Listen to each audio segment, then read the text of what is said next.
This is the WatchGeekTime podcast.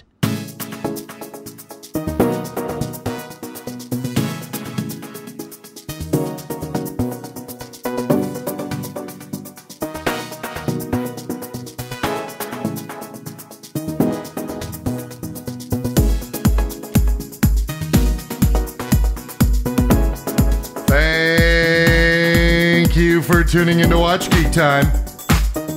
This is the WatchGeekTime podcast. It's a conversation about heritage, history, and why we're so hooked on horology.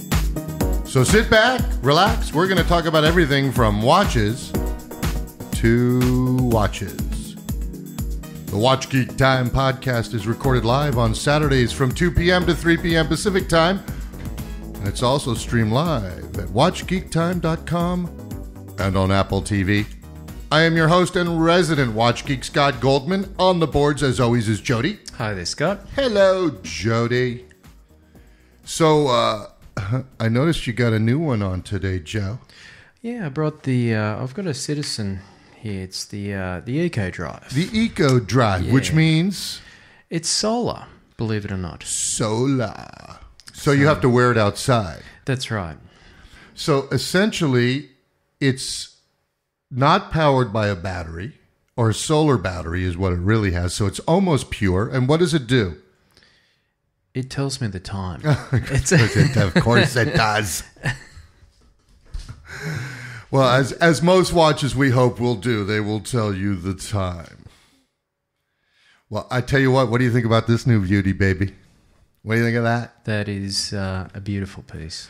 That is really nice.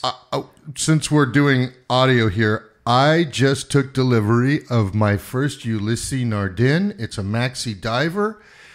It's black rubberized, and it's got yellow accents, and I love it. It's deceiving. It's a deceiving watch when you hold it. What do you mean? Tell me what you think. Well, I mean, it's coated in rubber. Oh, and the luminance is just incredible, outstanding. And but when you hold it, it is solid. It feels like it's steel, but I believe it's ceramic. It is. My understanding is it's steel coated by some rubberized ceramic-y material. That's right. My understanding. I have to do a little lookup on it. I didn't really do my due diligence because I just sort of fell in love with it, as is wont to happen. Anyways, back to your watch. That looks like it's got a minute repeater on it, which is interesting because that's part of our show today with our very special guest, a good friend, Mark, who has brought a beautiful number of watches with him and a number of beautiful watches with him as well. Oh, yeah, I can't wait. They're beautiful and numbered and beautiful. So we'll talk about his repeaters. And we'll talk about your repeater. And yours is also a perpetual calendar, but I think it's still got a chip in it, right? I think so. All right. I believe it. Well, I don't want to poo-poo too much of it. So, for today's show, we got a lot to get to. Of course, we're going to talk about the two brands, which today will be Omega, or as Jody would say, Omega. Omega. And Jaquet Droz. But before we get to the Jody's going to do what we normally do, or what we're going to be normally doing from this show forward. We're going to read from email we've been receiving. So without further ado, let me pull this up. Please take over here, Jojo. There was one from Michael from San Francisco, and he was asking if timekeeping is improved through the use of resonance. How come more watchmakers haven't taken this approach up in some of their own pieces? This is a good question. Well, last week we talked about resonance, and one thing that we got into was it was something that this guy Janvier did 300 years ago, and he did it with pendulums. And just to bring us back to where we were last week, we were talking about the all resonance from Francois-Paul Journe. So I suppose is that nobody's ever really figured it out, how to make two balance wheels move in opposite directions, but in resonance. And I was reminded by a time as a young kid, as a musician, when they had a room full of metronomes all running at, say, 98 beats per second, but they all started at different times, and within a few cycles, all the metronomes were Right.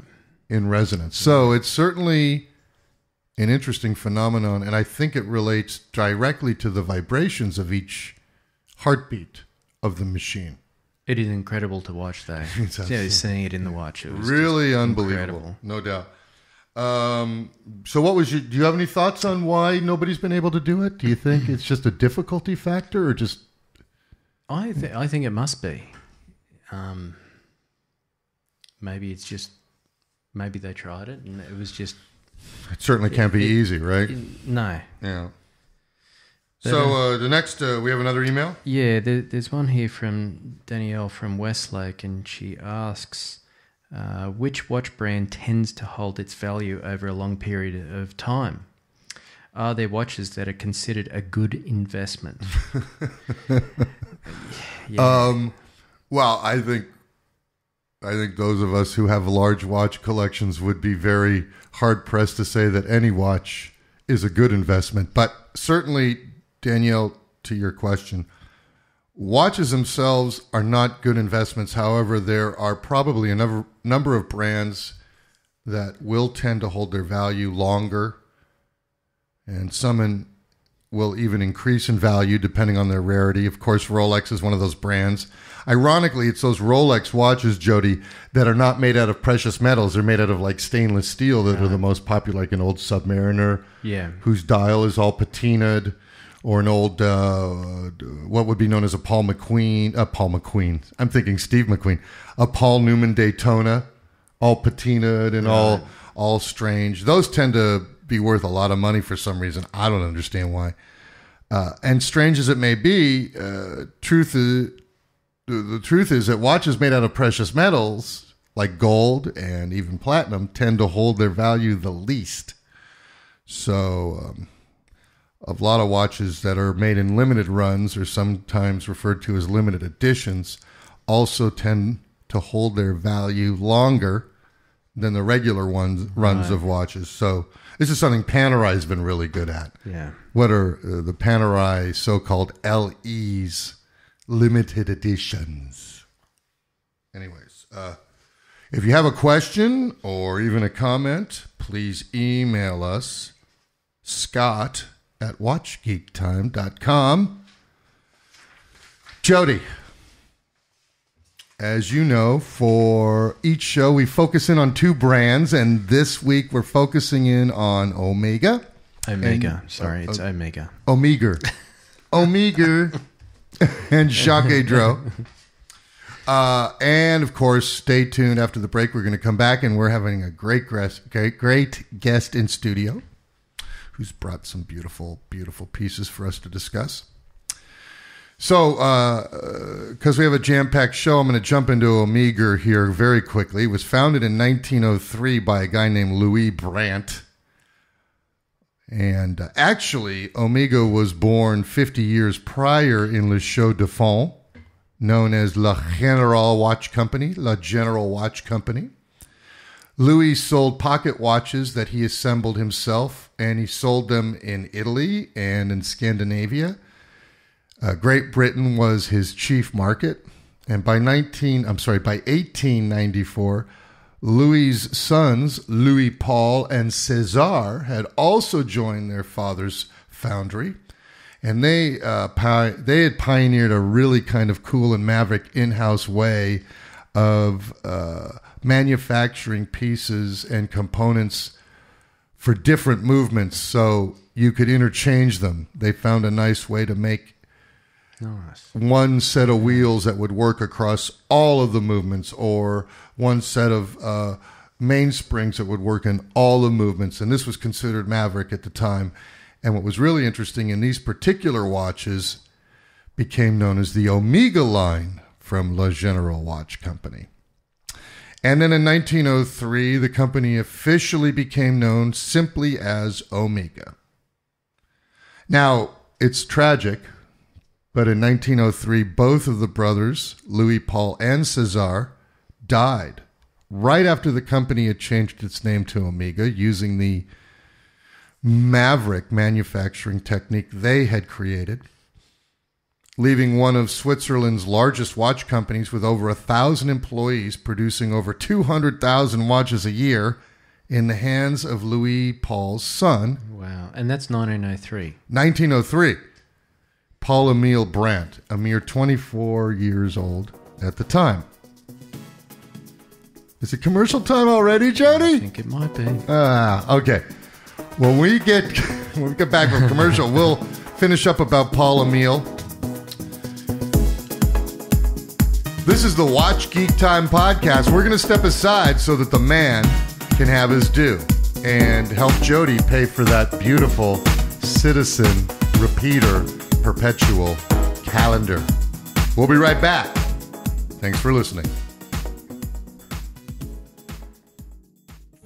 When you wrestle a gorilla, you don't stop when you're tired. You stop when the gorilla's tired. That's why, if you have a prang and your wheels just aren't turning, the good folks at More Than could send you a courtesy car within 2 hours. To find out more, visit morethan.com. I'm More Than Freeman. Thank you for listening.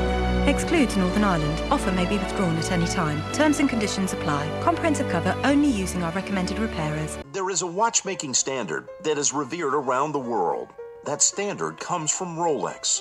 From clasp to bracelet to its unique watertight oyster case, a Rolex holds its value because it was intended to. Crafted from just 3 precious metals, platinum, steel, and gold, each defies the ordinary. Its steel, 904L, virtually indestructible and corrosion resistant, is incomparable.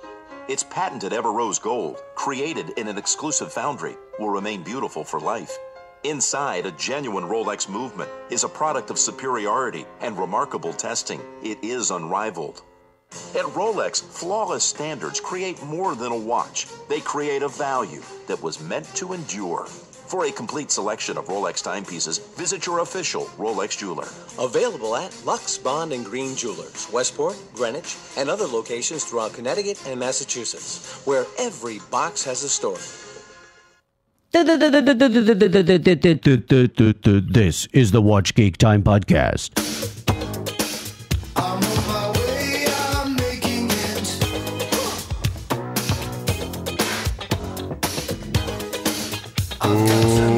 Welcome back to Watch Geek Time. I am your host and resident Watch Geek, Scott Goldman. The Watch Geek Time podcast is recorded live on Saturdays from 2 p.m. to 3 p.m. Pacific Time. Also streamed live at WatchGeekTime.com and on Apple TV. And of course, for any pictures, photographs, content, anything we talked about on the show, please go to WatchGeekTime.com. Hello, Jody. Hey, how are you? Doing good. Did you get everything done that you needed to get done during the break there? I did. Thank God. I did. All right. Let's wrap up talking about Omega. We got a lot to talk about. We still have an in-house studio house guest, Mark, which is going to be great. Can I do a little teaser, Jody? I'll bring it on. Oh, I love it. That's great. Okay, you can hear the regulator spinning in there. I love that. That's that's the clutch. Although I did have I was just thinking, how would you be if you're in the boardroom and it's quiet in there and then your watch goes off like that? Well, that's why you have to activate it. Thank goodness. So here's wait. Let me tease the other one. Hold on. That one's very different. It is. What I like though, you can still hear all the mechanics going on underneath there. You can hear them in the background. Well, sort of a topic for today's show, kind of, sort of, minute repeaters. Jody's got his Citizen minute repeater on, also a perpetual calendar. The Eco Drive, the solar drive. It's very nice. I like the dial on it, actually. It is. I do like it too. It's a purty. nice watch. It's purty. All right, let's jump back in. We got a lot to get to today. So we're going to go where we left off talking about Omega. We left off talking about how in 1903, The company had been left in the hands of Louis Paul's son, Paul Emile, who was a mere 24 years old at the time. Paul Emile would go on to become one of the great architects and builders of the Omega brand, and his influence over how he did things at Omega would exert such pressure on the Swiss watch industry that his methods are still felt today. A lot of it had to do with sales, holding retailers to certain quotas, etc. During his tenure, it seemed that Omega was always in a battle with Rolex for the title of King of the Swiss Watch Brands. Echo, echo, echo. Despite selling at a much higher price point, however, Rolex is clearly the undisputed king. Now, in 1983, about, 77 years after Omega was at the top of its game, and what became known as the Quartz Crisis, a large holder of Swiss watch brands known as GWC, or the General Watch Company, had absorbed Omega into its fold in an effort to overcome the economic difficulties spawned by Japan's incredibly accurate quartz timepieces. GWC was also the holder of several other brands such as Longines, Rado, Certina, Hamilton, and of course the great Eboche manufacturer ETA. 2 years later, GWC was acquired in a hostile takeover by a private equity group led by Nicholas Hayek. Nicholas Hayek's name comes up a lot in these history lessons, doesn't it, folks? In the next 7 to 10 years, Hayek would proceed to create one of the world's top watch producers, and in 1998, he officially named the group the Swatch Group, which of course stands for Swiss Watch. And just as a matter of discussion, Swatch also owns Breguet, Blancpain, Harry Winston, Glashütte, and of course Swatch, as well as several other luxury brands such as Jaquet Droz, which we're going to get into right now. Wrapping up on Omega, as we know, many of the iconic pieces have come from the Omega brand, including probably the most famous watch of all, the Speedmaster Professional Chronograph, the first watch ever to be worn on the moon. Nice. You've got yourself a speedy Jody. As the Apollo 11 mission story goes, it was Buzz Aldrin who actually was wearing the Speedmaster when he left the lunar module, LM, or LEM, as they call it. He was the one that placed the American flag on the moon's surface. It was Mission Commander Neil Armstrong who actually had to leave his 105.012 inside of the LEM because the module's electronic timer had malfunctioned and he didn't want the LEM to be without a timekeeper. Arguably the more important of the two watches, right? Right. Because it was mission critical. It was just nice for Buzz to have his on the moon with him.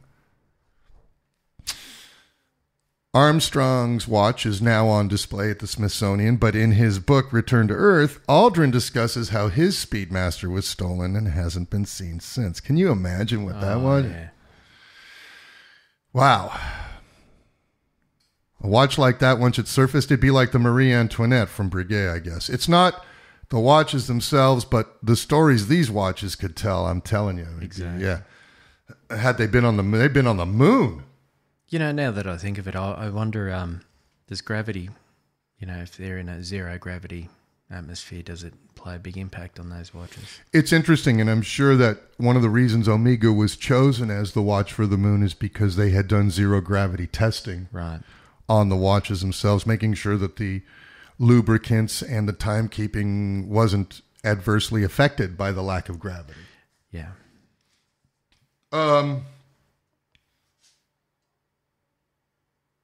Well, and just to wrap up Omega, in 1999, Omega once again made history when it introduced the first coaxial escapement, which was invented by the English watchmaker George Daniels. This invention signified the first advance over the Swiss lever escapement since its conception 150 years earlier. Now, including the 15,000 Gauss watch that I have, all Omega watches carry the coaxial escapement, And just like my 15,000 Gauss, they all boast to be the only fully anti-magnetic timepieces that do not employ what's known as a Faraday cage. We'll talk about Faraday cages when we talk about the Milgauss line of watches from Rolex. It'll be another show. Essentially, it's taking the movement and wrapping it in a soft iron. It's a cased movement within another case, essentially. Right. Over the years, Omega watches have enjoyed starring roles in movies such as James Bond movies, films. 007 is now the official wearer of an Omega Seamaster. It's also the official timekeeper of the Olympic Games. And some of Omega's ambassadors include professional golfer Rory McIlroy, actors George Clooney, Daniel Craig, and Nicole Kidman, the most decorated Olympic athlete of all time, swimmer Michael Phelps, supermodel Cindy Crawford, and a whole host of other notable personalities. So I think what we need to do now is just dive right into Jaquet Droz. Again, a lot to get to. Very, very busy show. We've got a great in-studio guest who's going to share his watches with us. So before we get to that, Jaquet Droz, or more specifically, Pierre Jaquet Droz. Jacques. He lived in the 1700s. He lived in Paris. He lived in London. He lived in Geneva. Ultimately, he settled in Neuchâtel. And at the time, he was actually more famous for these mechanical-driven characters known as automatons. Go ahead and think Walt Disney animatronics. These sort of self-animated birds, people, little children who could draw. But 250 years earlier, these machines became world famous. And as the story goes, Pierre was almost burned at the stake for allegedly practicing witchcraft. Now today, experts who have closely studied the design and creation of these automatons, one of them is known as a musician, the writer, the draftsman. You've actually seen one of them if you saw the movie Hugo. They believe these devices to be some of the oldest examples of a computer and are also considered to be some of the finest examples of human mechanical problem solving. As I told you, watchmakers are just problem solvers, right? Right. Some of Droz's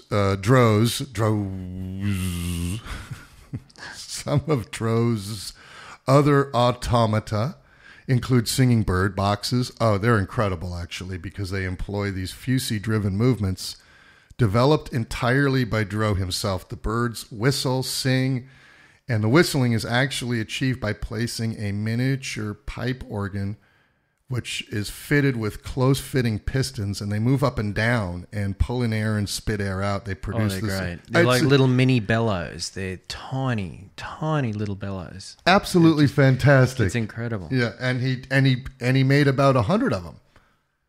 There's one on display. There's a couple on display at Le Chaux de Fonds Museum, but one of his actual is on display, and it's astounding. Right. Yeah. Now, ironically, there was never really a watch brand known as Jaquet Droz. But Jacques Droz, the watch brand, is now part of the Swatch Group, and it simply was named after the man, Jaquet Droz. Back in his day, he did build and sell clocks and pocket watches, not to mention the so-called mechanical birds, but it's not the brand that we know today. The brand does stay true to the DNA of the original timepieces. It uses the traditional methods to create what are known as grand feu noir, or fired enamel dials, and they make the dials in the same exact manner as Droz did over 300 years ago. Most, if not all, of the parts for Jaquet Droz watches are manufactured at the Blancpain facility, which also produces movements for multiple Swatch brands. For those unfamiliar with Jacques Droz brand, the Jacques brand uses a dial design, very easily recognizable because of the figure 8 chapter ring motif. Generally speaking, the upper ring displays hours and minutes and sometimes a date, while the larger bottom ring displays seconds, generally with an oversized seconds hand and also with a date. And in keeping with the automaton DNA, there are several watches that have singing birds who move and dance and spread their wings. You've seen some of those. They're great. I encourage you to go to YouTube and go ahead and search for the charming bird. One such watch, the mother bird feeds the baby birds. There's a small bird who comes out of an egg, and the dad spreads his wings. It's only about $470,000, so get two because they're small. Limited numbers.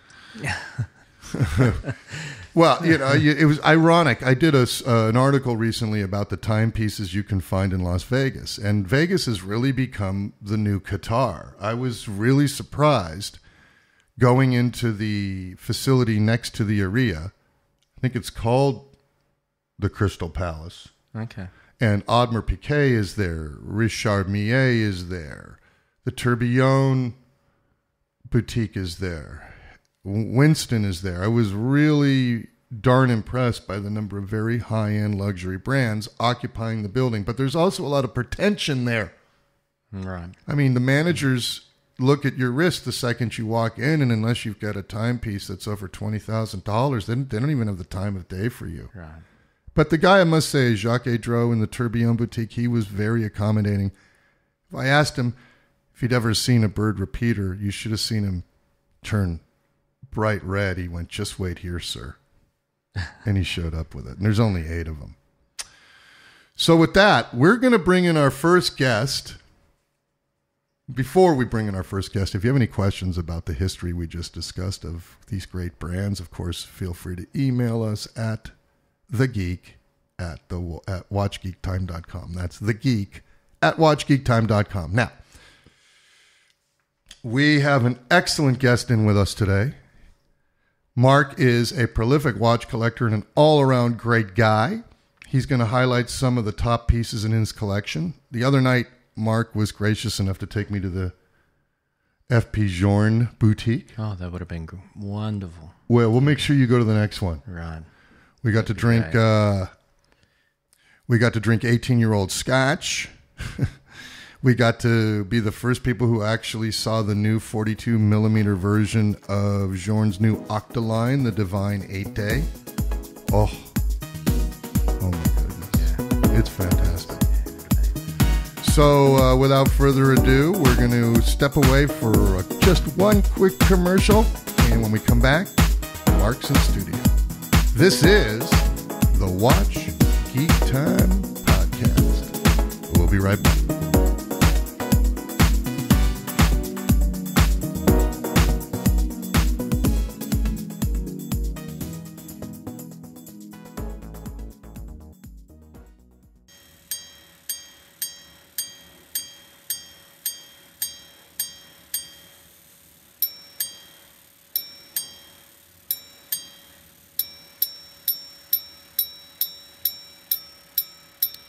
And now, here's the Watch Geek, Scott Goldman.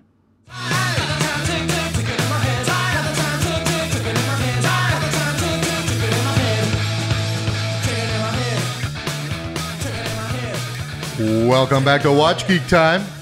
I am the Watch Geek, Scott Goldman.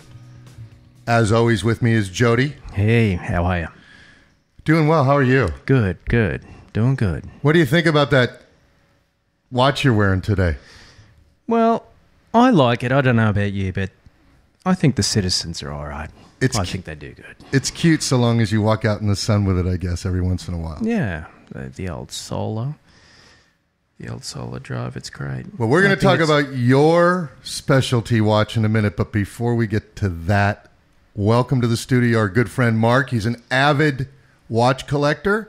He's part of a group that I get together with almost quarterly. He's got some beautiful watches. Thanks for coming down, Mark. Thanks for having me.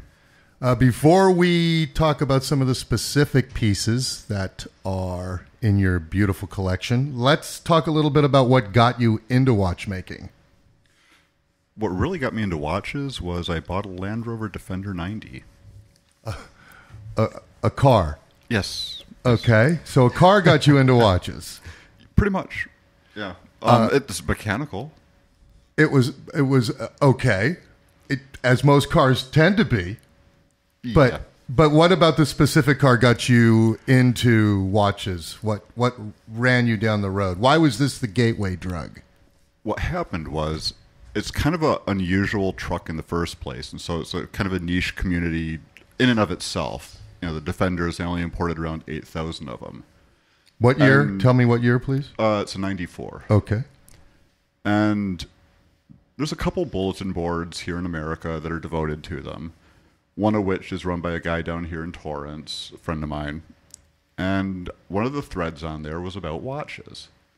And it was all, Rolex Omega. Right.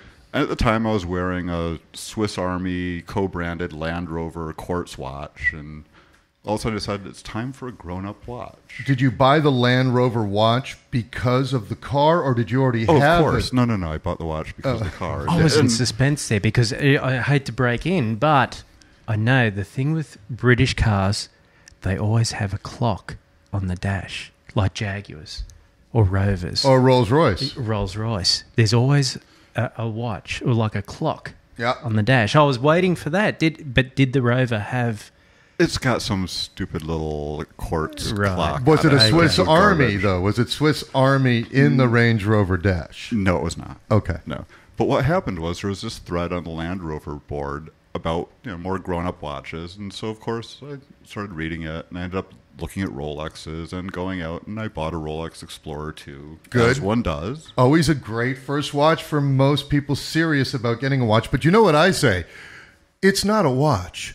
It's a Rolex. Okay, go ahead. Yeah, okay. Well, unfortunately, I kept reading that thread, and it went on, back and forth. Rolex Omega. And then finally one guy pipes in, you guys are all talking about kind of entry level here. Mm-hmm. There's this whole other world. Mm-hmm. And he posted a picture of a Langa datograph movement. Oh, he went, but that's way advanced. He went nuclear. Yeah, he sure did. Yeah, and so I'm looking at it, I'm like, damn, it's like a little city in there. That's incredible. And so I started looking into it, and one thing led to another, and all of a sudden my Rolex Explorer 2 was now, wow, it's a beater. And you can't see anything that's going on with a Rolex. Well, and I Googled the movement, and I Right. looked at it, and it's like, that's not finished. It's a nice industrial finish, but it's not a Langa. So, of course, one thing led to another, and within about 2 months, I owned my first Langa 1.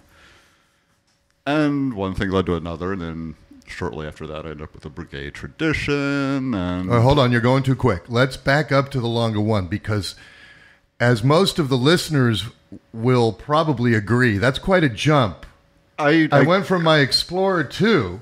I went from to a the Langa kiddie 1. pool. Yeah. I went from the kiddie pool to the Right. high diving platform. Right. in You went about from 2 the months. definitely from the children's table to the not even at the same dinner, Yeah, pretty much. Right. I kind of dove headfirst. which there's nothing wrong with. But most people that collect what we collect, they kind of move themselves up this so-called line. Yeah, unfortunately, the way it played out, that's just kind of how it happened. Had it played a little differently, had I seen that Langa movement before I bought the Rolex, there's a realistic possibility that my first watch might have been a Langa 1. Well, and to that question, I have to ask. So it wasn't even about the cost of the watch; it was just total and emotional reaction for you to the watch. Well, there's a hell of an emotional reaction to the cost of the watch, because of course, with the Rolex, when I bought the Rolex, I was like, I can't believe I'm spending this much on a watch. That's ridiculous. Right. Exactly. But once you got over that, But you get over that, and then you start looking at the Langa, and you start learning about it, and learning why does it cost that much, and the fact that every little piece in there, someone sat and chamfered the edge and polished it, and it's all hand done. And then you're like, oh, yeah, okay, it's not just hand done, it's actually skilled labor hand done. Oh, and when you see it under the microscope, it really speaks.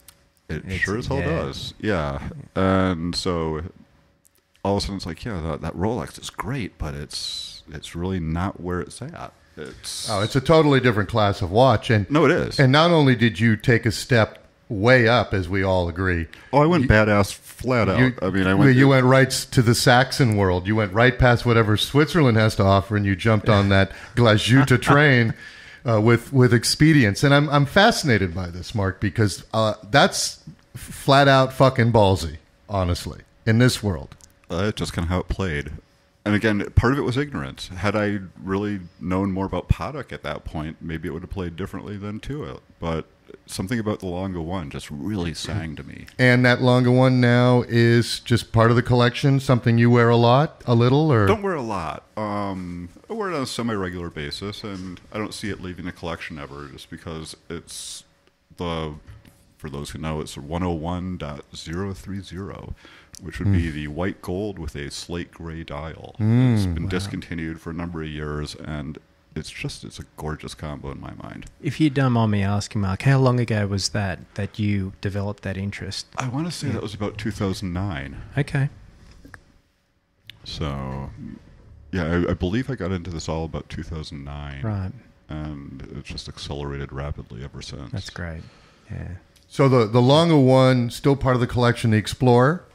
Explorer will never leave the collection. Okay, so these are watches that are important to you, A, because they represent the early part of your collecting, and they have their own little story around it. It sounds like the Longa was very emotional, and the artistic work of the dial, the exposure of that incredible movement. There's no doubt, and you were talking about the finish. I don't know, Jody, if you've seen some of the finish on these watches from Longa, but unparalleled. And one thing Longa does, which I think is tremendous, is they not only construct a watch, they then deconstruct the watch. Right. And then they reconstruct the watch, and then it goes to the customer. Really? Absolutely. You never told me that. Well, That's great. It's really like an that. amazing Yeah. piece of history. And the history just of this company alone, which we'll talk about probably more in depth on another show, because I want to talk about some of Mark's watches, is really astounding. The fact that the place was bombed into oblivion during the World War II. Actually, that's not... Well, it sort of was. Well, Dresden was blown flat, pretty much. No, but Longa actually survived until the very last days. The factory was not bombed until the very last days. And well, there was nobody there. I guess the point is the people that were there to work there were gone. That's correct, yeah. So. And even though the factory was bombed, there was still enough equipment left for the Russians to have a good old time looting it. Well, see, so the dream of one man, I believe the grandson of Adolf Lang, Richard Lang, was his only dream was to, when the wall came down, to open the factory back up. Wow. And now they're rolling, and they make. I strongly believe, and no disrespect to Patek Philippe, but if somebody said to me, "I want to go for a Patek Philippe," I say, "Really? I think we're looking at Long & Sona." That's just my personal opinion. Okay. They are giving Paddock a run for their money, most certainly, and they're very innovative. I mean, look at what they're doing with the Zeitwerk these days. Oh, the Zeitwerk, and my personal favorite is the Monitzwerk, this 31-day power reserve triple cheeseburger, the hand grenade triple cheeseburger. If I was going to go, I go big. Yeah, it only took them a few years to get that one right, so they didn't self-destruct. So, talking about some of your watches, you take over from here. Tell us about what you brought with us today. Well, let's see. I think probably one of the funnest stories would be how I acquired my Vacheron 222. It started back probably about 2010, and I was actually looking for a Royal Oak Jumbo at that point. And I didn't want to pay retail, so I was looking for one used, and kept missing them. And while I was doing the search, I also came across another Genta watch, the 222, which really caught my eye. And I saw one at a dealer down in Florida. And I sat there on their website for about 6 months, and I finally decided I'm going to buy it. And this is this one I'm holding here. Absolutely not. Oh. So I call this dealer down in Florida, and again, this watch has been on the website for at least 6 months. I calling about the 222, like, "You're not going to believe this. We are currently awaiting a money transfer from Japan for that watch." This thing's been sitting there for 6 months. The minute I decide to buy it, someone else has decided to buy it. Well, that's how we know how it goes when you're hunting. Of course. So I tell her, here's my info. If it doesn't go through, call me. I'll take the watch. A couple days later, I get a phone call from the dealer. I'm excited and was calling to say sorry it went through, it and went we'll keep through. you in mind if we ever come across another one. Well, thank you. I appreciate you calling me back, but not the result I wanted. So about a year goes by, and I keep watching, and another one pops up on Chrono 24, and I'm like, okay, let's try this one. It's in Munich, and it's, of course, about double the price of the last one I saw. So I send an email saying I'm interested in the watch. And they send back something saying, here's how much we want for it. And it was outrageous. And so I sent back a counteroffer, and I receive a very terse email back saying, the watch has been sold to another customer. Thank you for your interest. But we're not talking about the right watch. We're talking about a 222. Okay. Yeah, but it was a black dial. It was a gorgeous example. But yeah, apparently they didn't like the idea of negotiating on price. Uh-huh. So they were just kind of snippy, very German. So then another half year goes by or so, and another one pops up. This time it's a dealer in Miami again. So I call him, like, I'm interested in 222. Oh, by the way, the price is yet higher than the last one I saw. Wow. So I call about the 222, and he's like, you know what? It's sold within an hour of the ad going on our website. Like, yeah, you're kidding me. Okay. Wow. So, okay, now it's the one I'm holding. No, absolutely not. So about a year goes by, another one pops up. It's going to be at auction in New York at Bonham's. I'm like, okay, awesome. Except the auction's the same day I'm doing racing school at Laguna Seca. So there's no way I can bid in person. So I'm like, all right. I'm going to put the most outrageous absentee bid down that I can possibly do. I'm going to win this thing. I want one of these. I'm going to get this watch.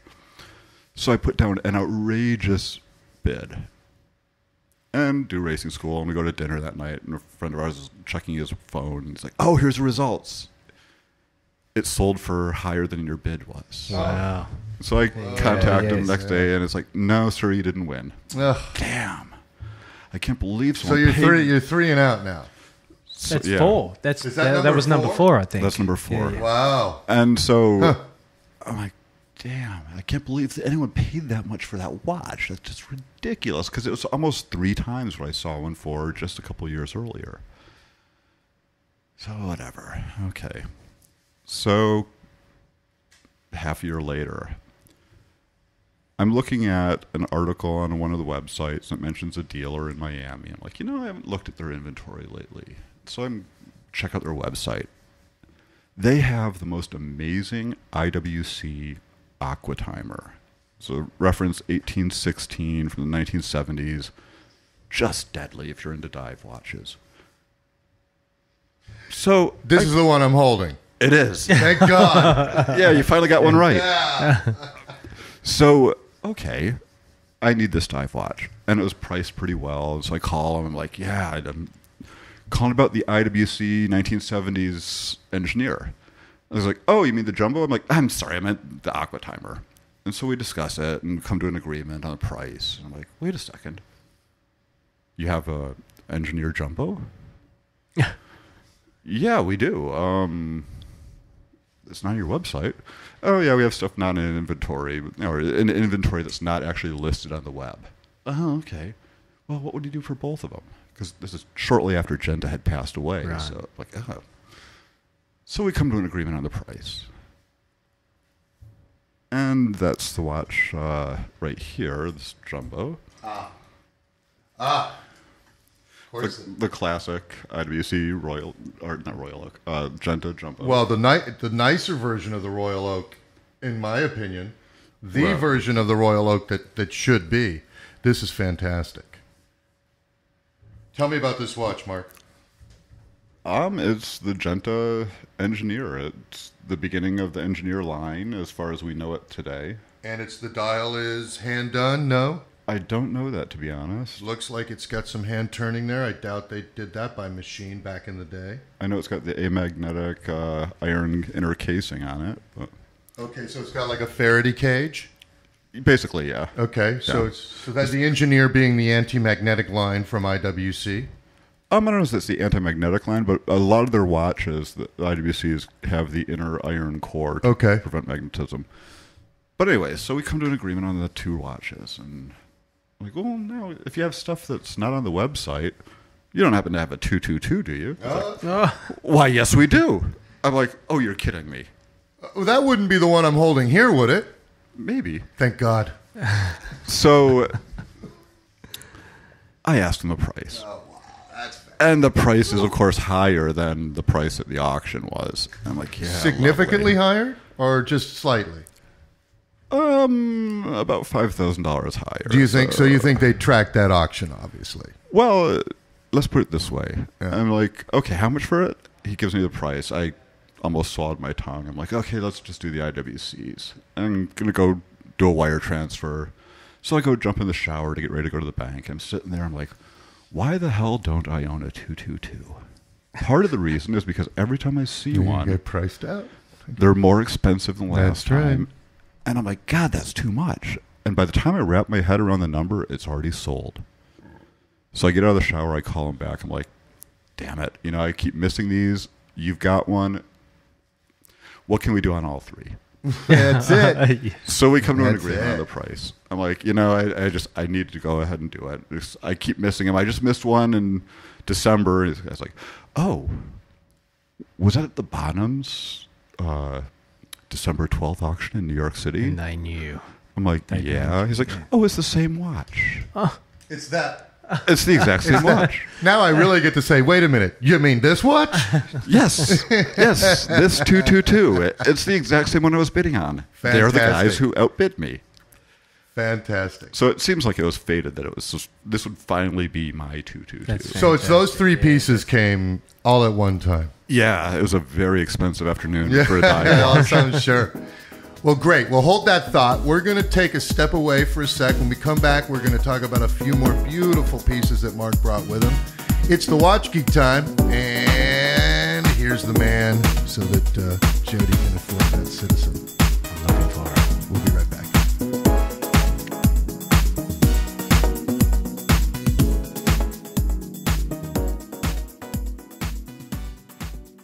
Sometimes you get more done without a boss. Not that leadership isn't valuable. It's just that when you don't have anyone looking over your shoulder, you often come up with better stuff. At Honda, we run our research and development team as a separate company, giving them room to mess around, doodle, try, fail, try again, and eventually come up with something that surprises them as much as it surprises us. Do you believe in the power of dreams? There are movements so perfect, you'd hardly think they were made by humans.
Break it out. Let's go. Gotta get the dodo. Scandalous. Warden, 2 boys going for a stroll. Release the hounds.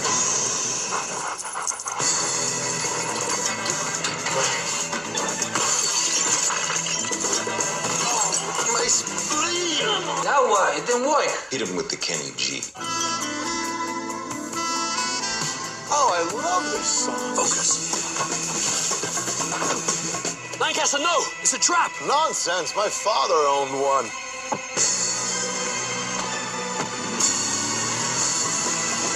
Great goodness, I've been hoodwinked.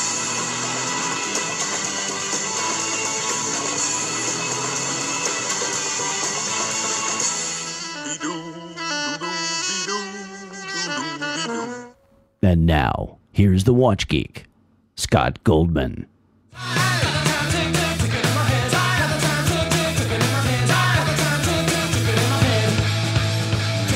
Welcome back to Watch Geek Time. I am your host, Scott Goldman. Thank you for listening. Right before we broke away for the break, Mark was talking about these three beautiful timepieces that he had picked up really in one trigger pull. Mark, there was something else you wanted to say about that. I didn't want to cut you off before the break there, but go ahead. Oh, no worries. I understand you got to pay the bills here. So. Yeah, we got to pay for Jody's citizen repeater. So my bills are paid for some reason. But okay, yeah. Just the main thing that really killed me about the whole 222 story was not only was it the same watch that I've been bidding on, but I almost missed it yet one more time. If I had actually got it right when I called them initially and said, I'm calling about the 1970s Aqua Timer, none of it would have happened. Well, so it was a total misspeak on your part that scored you this watch you'd been looking for.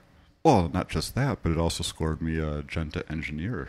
Well, that was some icing on the cake. You just kind of wrapped it up as a package because that made it more attractive for you and the guy. But if you don't misspeak, the conversation is not even, there's nothing. No, I could have just bought a nice little dive watch. Well, a very nice little dive watch. Yeah. And that would have been it. And I probably would still be looking for a 222 today. Well, and the other part of it is, what are the odds, actually, that this is the guy who outbid you?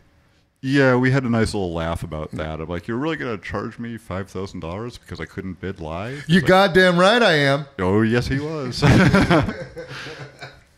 All right, so let's talk a little bit about the pieces you brought with you. I want to talk about the repeaters in a second. I want to look at this FP Journe stuff. Mark was gracious enough to bring some very rare and wondrous pieces from a guy named Francois-Paul Journe. He is the modern-day version of, I'm just going to say everybody from the 250, 300 a year ago era of watchmaking. Breguet comes to mind as an inspiration. Probably Perrellet is in there somewhere in his dreams. The guy who figured out the two pendulums swinging together turns into resonance. I forget his name, but we're gonna do a show on him, or I think we did already, and I still can't remember his name.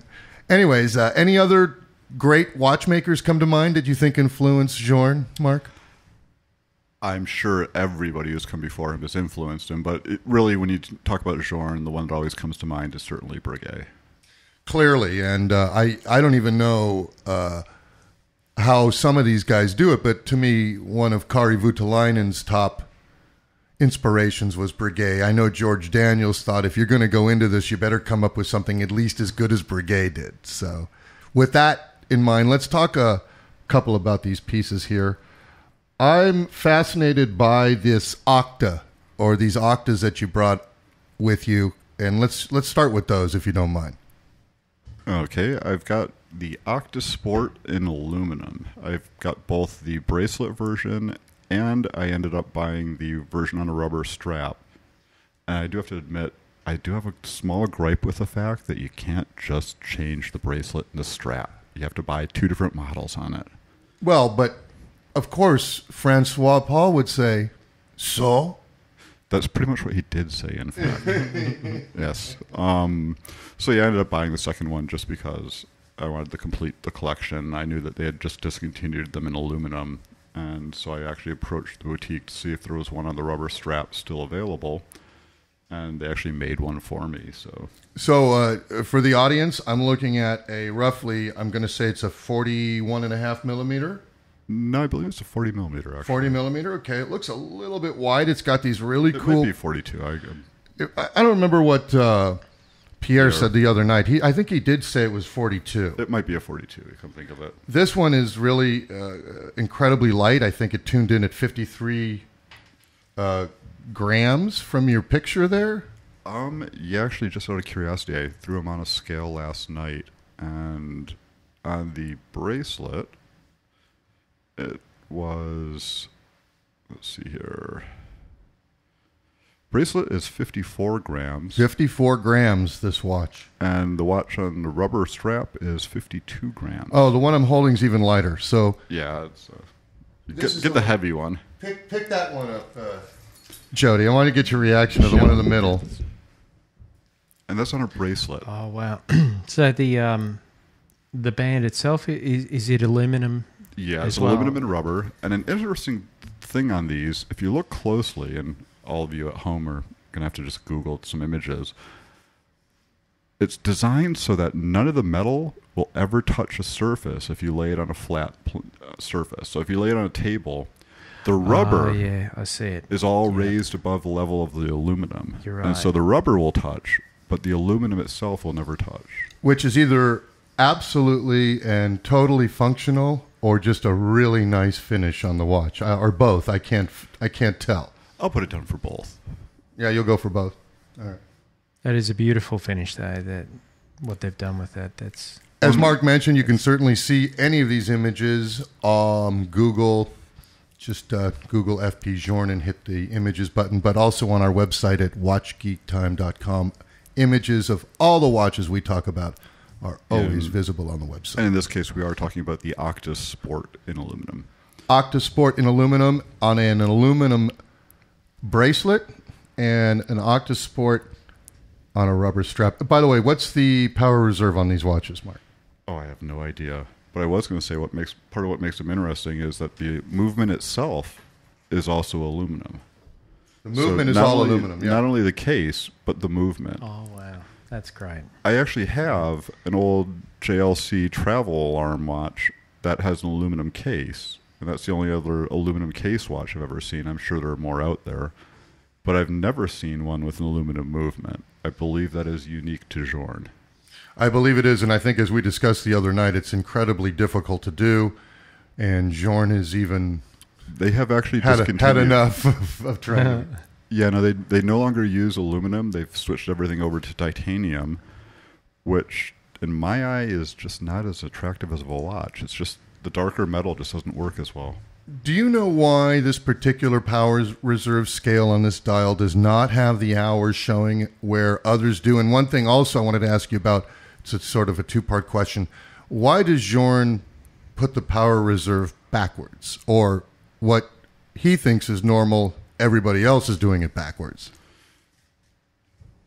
Because that's how Journe dictates it's supposed to be, of course. Why, though? There's got to be a reason why he thinks it should go from empty to full for most of our eyes, for what most of us consider a power reserve.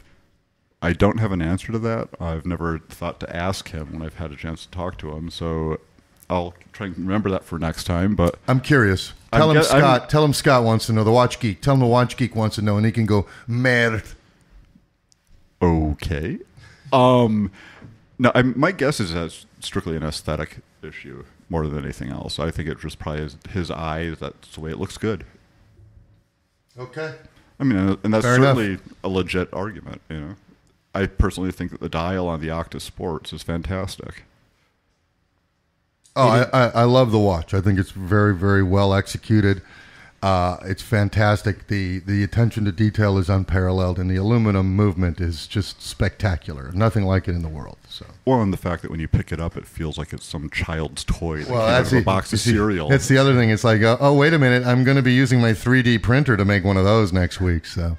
Yeah, no, it's deceptive in the fact that it feels like it's just a cheap toy, and it's most certainly not. Now, sticking with the Journe, let's talk about that repeater you brought with you. First of all, let's get the story on that, if you don't mind. The story was I saw the Journe repeater and needed to have one, and slowly but surely wrapped my mind around the price point and did it.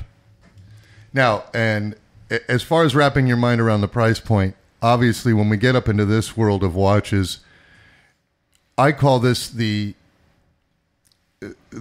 law of ever increasing decimals. And now you've gotten to a point where you've spent this kind of money on a watch, and this is for any of us that has gone over the 5-figure mark. The idea of buying something really cheap is a blessing.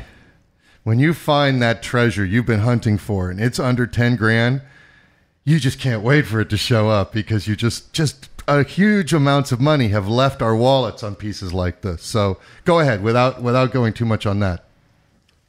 Oh, I don't know. I don't even know where to begin after that.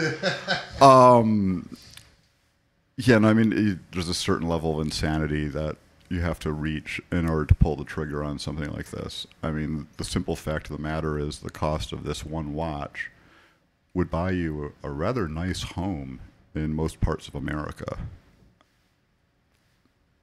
Right. So that's what I'm saying. So as collectors, we get to these thresholds. Now, you were talking at the beginning of the conversation that you had gone from basically Explorer to Long and Sona. So you're not afraid when something tickles you emotionally and strikes you very deeply and you have to have it.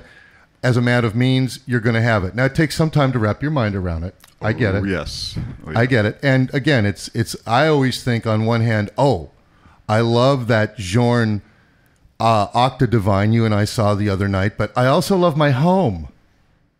So there's a challenge there. There's always a trade-off. So without getting in too much about that part of it, let's talk a little bit about what makes this repeater very unique. One thing I know for sure, being in stainless steel, is very unusual for a minute repeater. It is indeed. Most companies always use precious metals for minute repeaters, since they consider the repeater to be certainly at the pinnacle of their collections, if not the pinnacle. A lot of people make the argument as to what really is the ultimate complication. But would you think most watch collectors and aficionados would agree the mechanical repeater is the absolute difficult complication of them all? A lot of people are big fans of tourbillons. Not a complication. That's a whole different story, different argument. And then let's not even argue. It's not a complication. A date display is more a complication than a balance wheel that rotates in a cage. Now, granted, it's complicated to achieve. I'll give you that. It's no complication. So, okay, well, if we're going to stick to complications, then we can say that a lot of people consider their perpetual calendar to be one of the pinnacles of the watchmaking. But for me, agreed. The difference is that the perpetual calendar is more just technical, whereas the repeater is the same technical, but there's also a little bit more artistic level in that it's got to sound good. Mm-hmm. And so the way that the manufacturer repeater is, you assemble it, you chime it, check the sound. If you don't like the sound, you disassemble it, you file the chime a little bit, you reassemble it, you sound it, see how that goes. And I'm sure if you do this for a living, that you get to the point where it's like, okay, I've got a good idea. Based on the first tone, if I file it 5 times or whatever that magic number is, that it'll be in tune pretty quickly. That's obviously where the skill level of the watchmaker comes in. Right. But that added, it's got to sound good. That's where the artistic comes in. So you've got the technical aspect of being able to make it so it actually operates and chimes properly and sounds, but it also has to sound good. And in your estimation, being a fan of the minute repeater, and I'm sure you've gone and listened to others like probably the Patek minute repeaters, I'm guessing. Mm-hmm. I know you're a fan of IWC, so you've listened to their minute repeaters. I know you're a fan of Jaeger LeCoultre. I'm sure you listen to their minute repeaters. What about this particular minute repeater pulled you in? It was a combination of elements. Part of it's the thinness of it.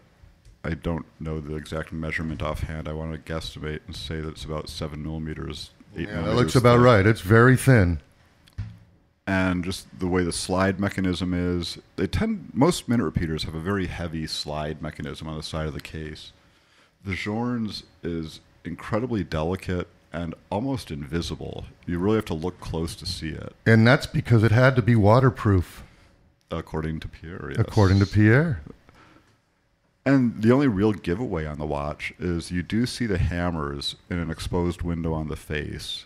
But other than that, it just looks like a traditional chronometer Sovereign, which is a great watch in and of its own right. Absolutely. So I kind of like the stealthiness of it. That's one reason I don't own any tourbillons right now, is most of the tourbillons are just too flashy for my particular taste. I don't like the idea that they have the big cutout in the middle of the dial to show you that it's a tourbillon. Mm-hmm. In fact, the only tourbillon that really strikes me that's as, wow, someday I'm going to have one of those, would be the Patek 10-day.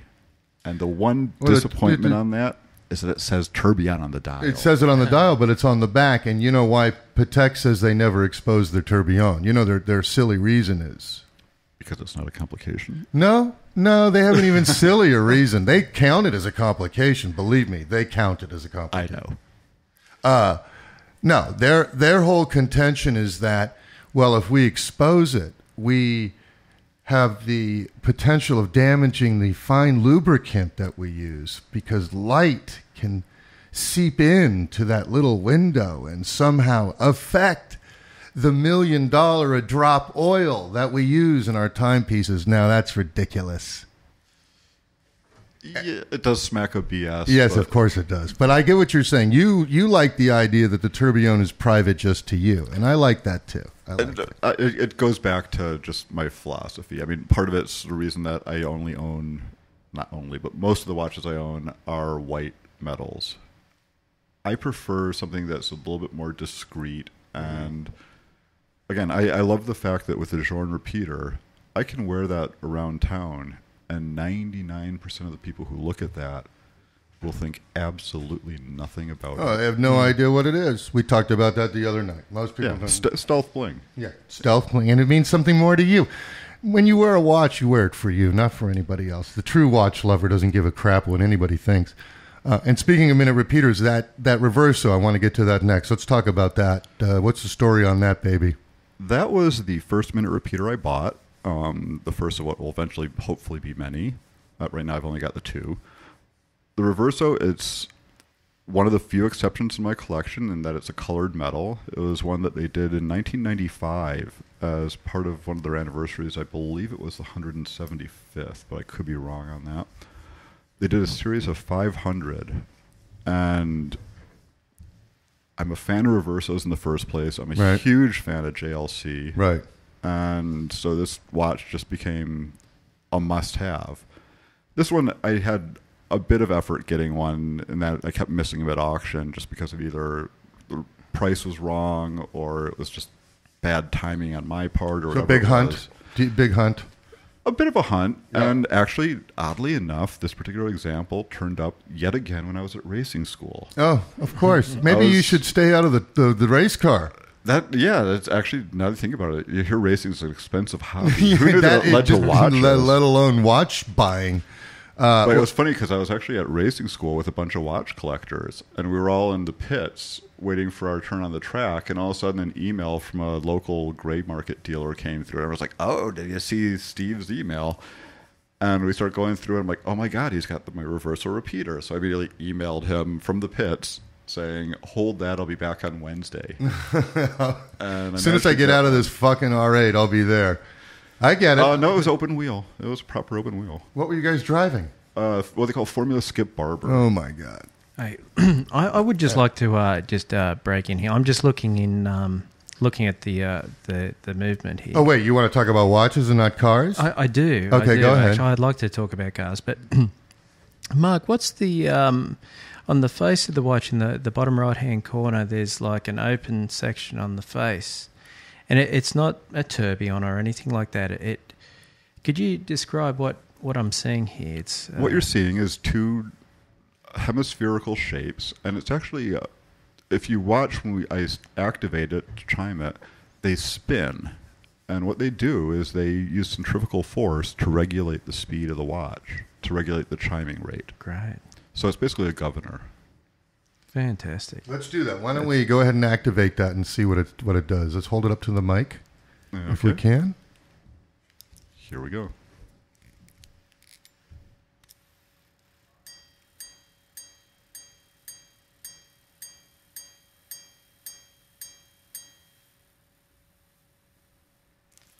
that was boring. Let's set it for a different time. that was great, just though. yeah. That was like, great, actually. But that was just 12 o'clock. Let's get so it does some quarter chimes and hold on a sec here. Let me reset it. Boy, it's got a really clean sound, Mark. Really nice and clean and crisp. It's a great watch. I mean, again, I'm a big fan of JLC and Reversos in the first place, and so this just kind of became a no-brainer. And just, again, for our audience, the Reverso is actually having, I believe, its 65th anniversary this year. And it was a watch that was designed for polo players. These whiny polo players didn't like the idea that the dial side of their watches were getting damaged, and they demanded a watch that could be flipped over. Hence, Jaeger LeCoultre, actually just LeCoultre at the time, developed the Reverso, which is a rectangular shaped watch. It slides out one way on a hinge, turns over, slides back in, locks. Beautiful. Anyways, back to minute repeater time. Okay, let's try this again with a bit more interesting time. Go for it.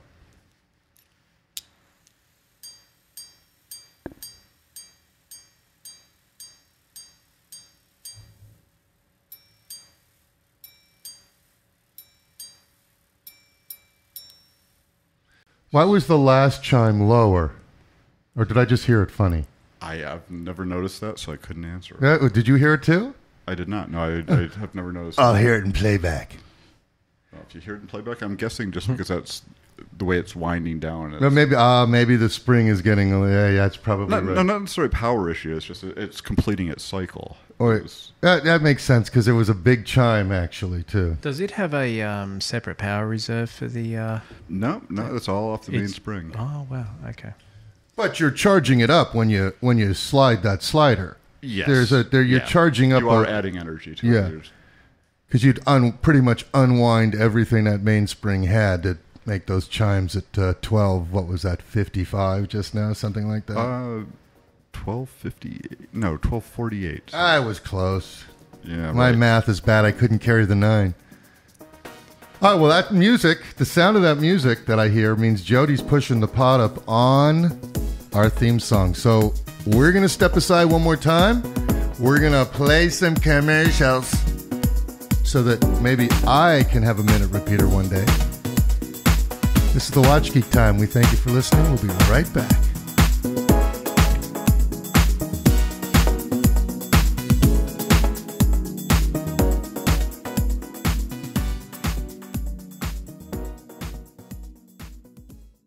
A hungry bird said to a crocodile, "Can I have those bits of meat stuck between your teeth?" "Dive in," said the crocodile. "I've had a good nosh."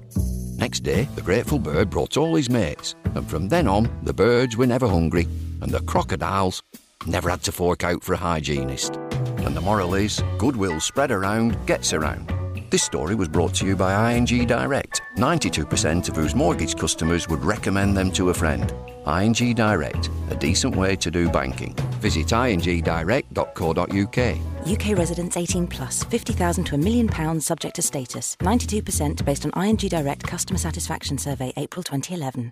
Rolex, Patek Philippe, Jaeger LeCoultre, Omega, Cartier, Breguet, and just about any other watch brands that come to mind. This is the Watch Geek Time podcast. Let the good times roll. Let them rock you around. Let the good times roll. Let them make you a clown. Welcome back to Watch Geek Time. Well, Jody, it has been an action-packed show. That was fantastic. It was great. As action-packed as watches can be. Our good buddy Mark had to get out of here during the break. We thank him so much for sharing his amazing collection with us. That was great. I'm digging those aluminum FP Journes, I got to say. They were beautiful, beautiful pieces. Very fantastic. Although I'm fond of the Jaeger. His Jaeger. I know you like that a lot. Yeah, it was beautiful. I know you do. So, like we do every week, Joe, it's time to say goodbye for another episode of Watch Geek Time. Yeah. I thank my side man, Jody, for making the ride all the way from Las Virgenes. Thank you. welcome. And of course, our new announcer, David. Thanks for those great bumpers, man. We appreciate it. My name is Scott Goldman. I am the Watch Geek, and this is the Watch Geek Time podcast. Thanks again for listening. We'll see you next week. Bye-bye.